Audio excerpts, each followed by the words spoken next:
से सदा वत्सले मातृभूमि हम लोग चर्चा करने जा रहे हैं। पिछले 2 दिन से इतनी भयंकर सोशल मीडिया पर चर्चा हो रही है पूज्य मोहन भागवत जी को लेकर, और ये कहा जा रहा है कि वो पता नहीं क्या क्या हो गए।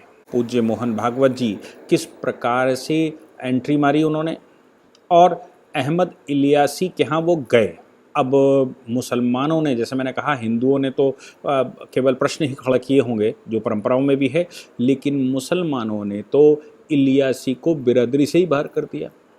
क्यों? क्योंकि इतनी नफ़रत इनके लोगों के अंदर है कि उस नफ़रत का परिणाम निकला कि इलियासी, जो कि अहमद इलियासी ऑल इंडिया इमाम ऑर्गेनाइजेशन का हेड हैं, और इमाम ऑर्गेनाइजेशन के साथ लगभग 5 लाख देश के इमाम जुड़े हुए हैं। ये इमामों की सबसे बड़ी ऑर्गेनाइजेशन है, और इमामों की सबसे बड़ी ऑर्गेनाइजेशन मतलब इमामों को लेकर ये काम करती है, इमामों को ट्रेनिंग देती है, और जो भी जैसे भी संपर्क है, ये एक बड़ी ऑर्गेनाइजेशन है। उस ऑर्गेनाइजेशन के, आप सोचो कि इमाम ऑर्गेनाइजेशन के हेड को मुसलमानों ने किस प्रकार खारिज किया है और किस प्रकार उन पर प्रश्न खड़े किए हैं। मैं अभी न्यूज़ 18 की एक डिबेट में था पीएफआई को लेकर। उस डिबेट में मौलाना राशिद उसमें थे, और उन्होंने जो प्रश्न खड़ा किया, उन्होंने कहा भाई ये मोहन जी जो गए हैं जिस मौलाना से मिलने, जिस इमाम ऑर्गेनाइजेशन से मिलने, वो आप एक तरफ पीएफआई पर हमले कर रहे हैं, एक तरफ आप वक्फों के सर्वे कर रहे हैं, एक तरफ आप मदरसों के सर्वे कर रहे हैं, और दूसरी तरफ मोहन जी जिस मस्जिद में गए हैं वो मस्जिद ही इल्लीगल है, और वो मस्जिद इल्लीगल है, वो इमाम भी इल्लीगल है। आप सोचिए, कहा कि वो इमाम ऐसे नहीं हैं जो देश उनको मानता हो। ऐसी बहुत सारी अनगढ़ बातें उन्होंने कही। वहाँ मदरसा है, वो मदरसा भी इल्लीगल है, मस्जिद भी इल्लीगल है, और उनका निवास भी इल्लीगल है। इसलिए इल्लीगल है क्योंकि वो वक्फ की ज़मीन है। आप सोचिए, लेकिन इल्लीगल को भी लीगल अगर कर दिया जाए, ये कहते हुए कि once a waqf is always a waqf, तो फिर आप समझ लीजिए कि वक्फ कितना अत्याचार कर रही होगी और वक्फ से कितना नुकसान देश को हो रहा होगा जब अहमद इलियासी को मौलाना रशीदी ने नहीं छोड़ा और उनको खुद को इल्लीगल बता दिया, उनकी ऑर्गेनाइजेशन को अनऑथेंटिकेटेड बता दिया, उनके मदरसे को, उनकी मस्जिद को, उनके स्थान को, सबको बता दिया भाई सब इल्लीगल है।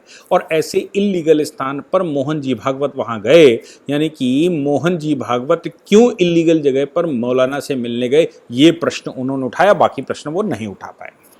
अब सवाल ये पैदा होता है कि वो गए क्यों। अहमद इलियासी के पिता भी बहुत बार भारत में हिंदुत्व के लिए बयान दे चुके हैं। इलियासी परिवार से पिछला बहुत सारे स्टेटमेंट 2017 के देख लीजिए, 2011-12 के देख लीजिए, 2020 में जो CAA के प्रोटेस्ट चल रहे थे उनको देख लीजिए। इलियासी परिवार शुरू से, मतलब दशकों से, ये मानता आया है कि हम हिंदू कन्वर्टेड हैं और हमारे एंसेस्टर सेम हैं, हम सेम पूर्वज की औलाद हैं, केवल हमारी पूजा पद्धति बदली हुई है, बाकी हम सांस्कृतिक रूप से भारत के हिंदुओं के साथ हैं और हम सांस्कृतिक रूप से हिंदू हैं। जो संघ की परिभाषा है, जो हिंदुत्व की परिभाषा है, वो ये कहती है हिंदू कोई रिलीजन तो है नहीं, ऐसा सुप्रीम कोर्ट में हो चुका है। हिंदू एक पद्धति है, हिंदू एक संस्कार है, हिंदू एक कल्चर है। उस कल्चर में एक पार्टिकुलर भूभाग में सेम कल्चर मानने वाले लोगों को हिंदू कहा जाता है। उसके अंदर डिफरेंट तरह की पूजा पद्धतियाँ, पूजा पाठ करने वाले लोग होते हैं, लेकिन हिंदू एक धर्म है, तो उसको सनातन से चूंकि चला आया है, बाद में उसका नाम हिंदू हो गया, तो उसको सनातन धर्म कह लीजिए। और धर्म की परिभाषा कल्चर से है, धर्म की परिभाषा संबंधों से है, धर्म की परिभाषा उपयोगिता से है, धर्म की परिभाषा व्यवहार से है, धर्म की परिभाषा सदाचार से है। तो जब ऐसी धर्म की परिभाषा है तो धर्म सदैव भारत में प्रिवेल करता है और संप्रदाय यानी कि पूजा पाठ की पद्धति सेकेंडरी रहती है। भारत में जो पूजा पाठ नहीं करता, जो किसी संप्रदाय को नहीं मानता, वो भी हिंदू है। हिंदू की परिभाषा ऐसी है, यानी कि वो जो नास्तिक है वो भी हिंदू है। और इलियासी परिवार इस विषय पर उसका कॉन्सेप्ट हमेशा से क्लियर रहा है और उनके द्वारा जो उनकी इमाम ऑर्गेनाइजेशन चलती है देश भर में, उनके लिए भी उनका कॉन्सेप्ट एकदम क्लियर है। अब कौन कौन मिलने गया, ये महत्वपूर्ण बात है कि कौन कौन मिलने गया। क्या सरसंघ चालक जी अकेले मिलने गए? नहीं, अखिल भारतीय संपर्क प्रमुख, संघ की व्यवस्था में यह है कि संपर्क प्रमुख या संपर्क विभाग तमाम तरह के ऐसे लोग, ऐसे ऑर्गेनाइजेशन, ऐसी व्यवस्था से संपर्क करता है जो कि संघ के सिस्टम के अंदर नहीं है और नित्य नए लोगों से संपर्क करता है। इस संपर्क में कभी चीफ जस्टिस से मिला जाता है, रिटायर्ड चीफ जस्टिसों से मिला जाता है, इस सिस्टम में तमाम तरह के सांस्कृतिक लोगों से मिला जाता है और तमाम तरह के प्रतिष्ठित लोगों से मिला जाता है, तमाम तरह से व्यापारिक लोगों से मिला जाता है और इसमें अछूत कोई नहीं हो। मतलब संपर्क विभाग संपर्क करता है और संपर्क करके किसी से भी जो संघ को नहीं जानता उसको संघ समझाने की कोशिश करता है, संघ बताने की कोशिश करता है, भारत राष्ट्र की परिकल्पना बताता है। आवश्यक नहीं है कि वो संघ के अंदर आ जाए। ऐसा कहते हैं कि सज्जन शक्ति संसार की जो है, उस सज्जन शक्ति को संघ की शक्ति के साथ मिलकर चलना पड़ेगा। तो संघ की शक्ति में वो सज्जन शक्ति शामिल हो जाए, ऐसा प्रयास चलता रहता है। यानी कि संघ की भाषा, संघ की परिभाषा, भारत की परिभाषा, भारतीय सांस्कृतिक हिंदू राष्ट्र की परिभाषा, ये सारी परिभाषाओं को उसको समझाते हैं और कुछ पर प्रभाव पड़ सकता है, बहुत पर नहीं पड़ता, लेकिन कुछ पर प्रभाव पड़ता है, ऐसा डालने की कोशिश करते हैं। इसलिए अखिल भारतीय संपर्क प्रमुख रामलाल जी गए, एक वरिष्ठ सह सरकारवाह मणिकृष्ण गोपाल जी गए और इंद्रेश कुमार जी जो राष्ट्रीय मुस्लिम मंच चलाते हैं, इंद्रेश कुमार जी गए। अब इंद्रेश कुमार जी पर बहुत सारे प्रश्न लोग खड़े करेंगे, नो डाउट।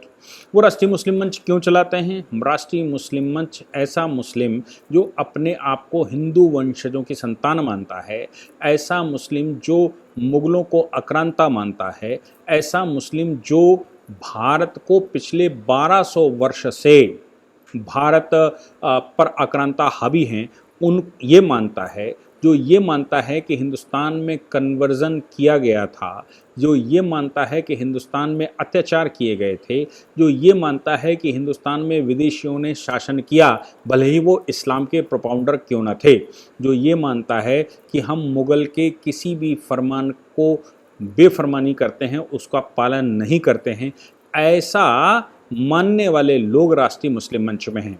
अब आप समझ लीजिए कि एक दो में से एक चीज़ हो सकती है। आपके देश में 20 से 25 करोड़ मुसलमान अगर हैं, 30 करोड़ मुसलमान हैं, जो भी उसकी संख्या बताई जाती है, मुसलमान अपने आप को 35 करोड़ बताते हैं।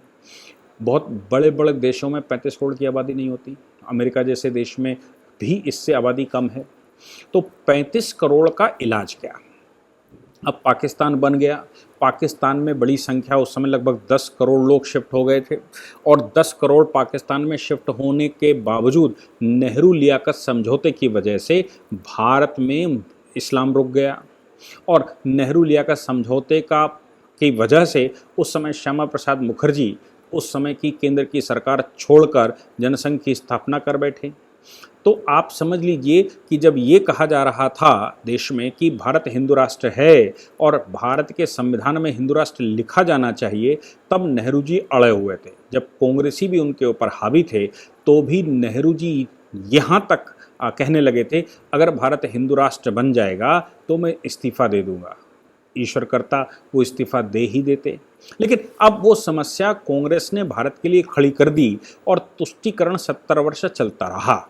इस तुष्टीकरण में 35 करोड़ की आबादी हो गई और ये 35 करोड़ की आबादी को मिसगाइड, बहुत बड़ी आबादी को मिसगाइड किया जा रहा है, मिसकोडिंग की जा रही है और हिंदुओं को काफिर बताकर हिंदुओं के खिलाफ खड़ा किया जा रहा है, देश के खिलाफ खड़ा किया जा रहा है। तो अब जब सब एक सुर में बोल रहे हैं तो अब इनका इलाज क्या? अब 35 करोड़ का इलाज कोई शूट आउट तो हो नहीं सकता, तो दो इलाज होते हैं, या तो हजम करो या ख़त्म करो। अब ख़त्म करना तो संभव नहीं है 35 करोड़ की आबादी को, इसलिए हजम करना ही उसकी एक व्यवस्था है। जैसे कभी सीथियन आए थे, पर्शियन आए थे, ये जितने भारत में आए वो सब भारत ने हजम कर लिए। आज के पारसियों को देख लीजिए, ईरानी पारसियों को भारत हजम कर गया। अब वो हिंदुओं की तरह रहते हैं, खाते हैं, पीते हैं, सब हिंदुओं की तरह ही करते हैं, भारतीय संस्कृति को मानते हैं, कहने को वो पारसी अपने आप को कहते हैं। लेकिन मेरा मानना ये है कि वो हजम हो गए। तो मुसलमानों को जो यहाँ बच गया, नेहरू की सरकार की जिम्मेवारी थी या देश की उस समय जिम्मेदारी थी कि इनको हजम कर लें, लेकिन उस समय हजम नहीं किया गया। यानी कि उस समय भारतीय संस्कृति में इनको नहीं पिरोया गया और ये अरबन संस्कृति को ही मानते रहे। ये अरबी परंपराओं को यहाँ पर बढ़ावा दिया गया।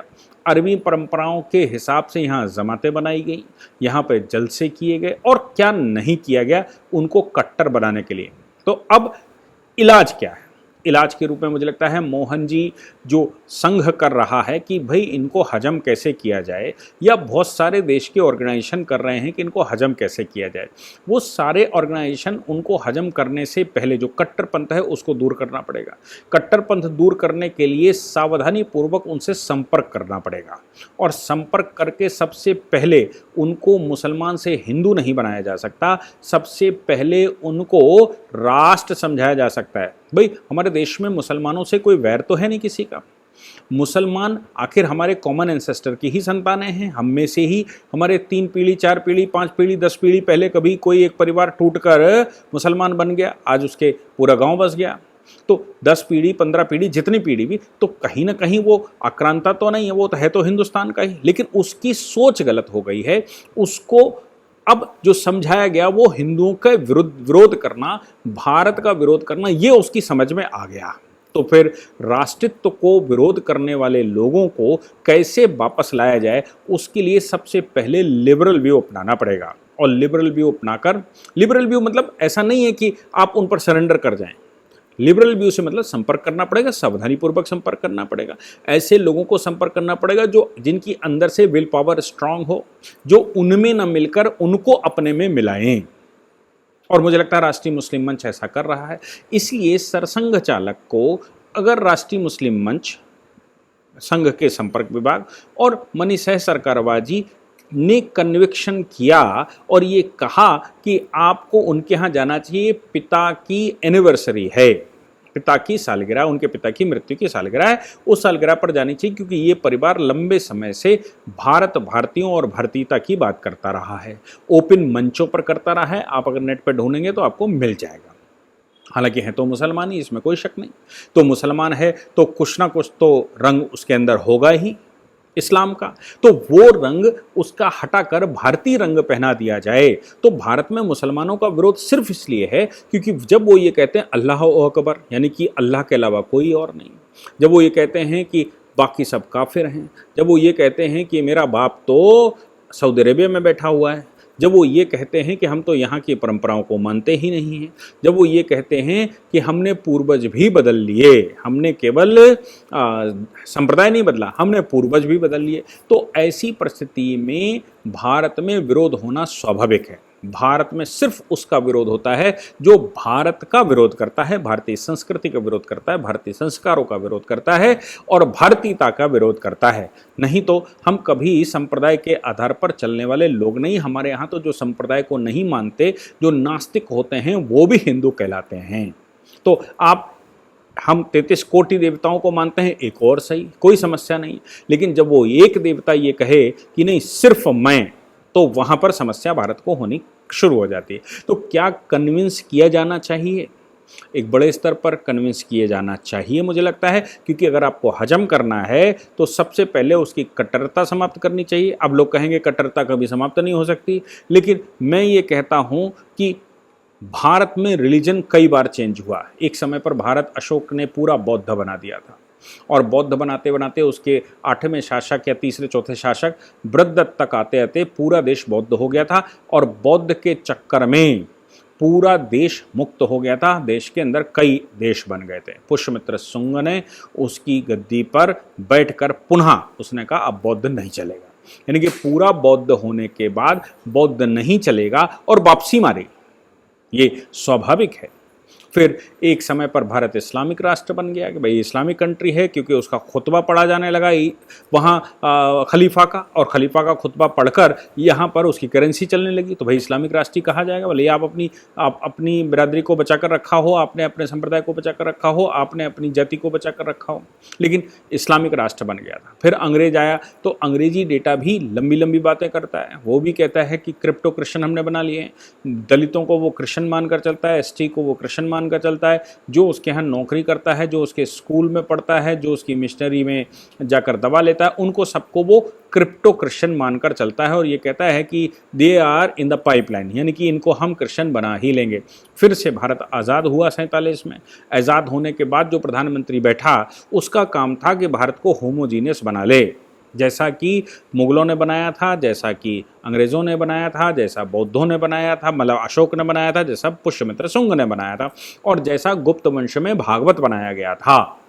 तो ऐसा वैष्णव बना लेते हैं, लेकिन वो प्रयास नहीं हुए और उसका परिणाम आज हम भुगत रहे हैं। लेकिन अभी प्रयास होना चाहिए। जिन प्रयासों में मेरा अपना विचार है, बहुत लोगों का विचार हो सकता है, मैंने जितनी डीप स्टडी करी, समाज को समझने की कोशिश करी, सोशलॉजी को समझने की कोशिश करी, विश्व की डेमोग्राफी को समझने की कोशिश करी, और विश्व को समझने की कोशिश करी कैसे संसार चल रहा है और कहाँ संसार किन बातों पर मात खाता है। मुझे लगता है कि हमारा काम होना चाहिए कि हम भारत के मुसलमानों को हजम कर लें। उस हजम करने के लिए सबको प्रयास करने चाहिए, लेकिन जब कट्टरता बढ़ जाए, जब चरमपंथ बढ़ जाए, जब वो भारत को नुकसान पहुंचा रहे हों, तो उतनी परसेंटेज बिरादरी को भारत से एलिमिनेट करना चाहिए। उनको जेलों में डाला जाना चाहिए, उनकी वो हालत की जानी चाहिए कि वो भारत के दुष्प्रचार या भारत के विषय में कभी सोचे भी नहीं। भारत को गलत तरीके से देखने पर उनकी पीढ़ियों की भी रूह कांप जाए। लेकिन मुझे लगता है हजम करना हमारा काम होना चाहिए, और ये सबको प्रयास करना चाहिए। परिवार वापस आना चाहते हैं, बड़ी संख्या में वापस आ भी रहे हैं। अभी नरेंद्र मोदी जी की सरकार बनने के बाद जितना घर वापसी हुई, हालांकि वो डेटा इसलिए लीक नहीं किया जाता क्योंकि वो घर वापसी जैसे ही आगरे में, आपको याद होगा, धर्म जागरण ने करवाई थी, तो पूरे देश में हंगामा होना शुरू कर दिया था। इसलिए घर वापसी का कोई हंगामा देश में नहीं होता, और घर वापसी को लेकर कोई डेटा भी पब्लिश नहीं होता। लेकिन जहाँ तक मेरी जानकारी है, देश में बहुत बड़े स्तर पर घर वापसी हो रही है, और देश में बहुत बड़े स्तर पर घर वापसी के लिए लोग पाइपलाइन में हैं, और ये वापस आ जाएंगे। अगर हम ये मान कर चलें कि मुसलमानों में से 50% मुसलमानों को भी हम हजम कर पाए और उनको अपनी मूल संस्कृति में वापस बुला पाए, तो फिर ये भारत की विजय होगी। समय ज़रूर लगेगा, लेकिन हम ऐसा कर सकते हैं। उसके लिए कुछ वरिष्ठ लोगों को प्रयास करने होंगे और करने चाहिए। उन्हीं प्रयासों में मुझे लगता है कि एक ये भी प्रयास है। जय हिंद, जय भारत, वंदे मातरम।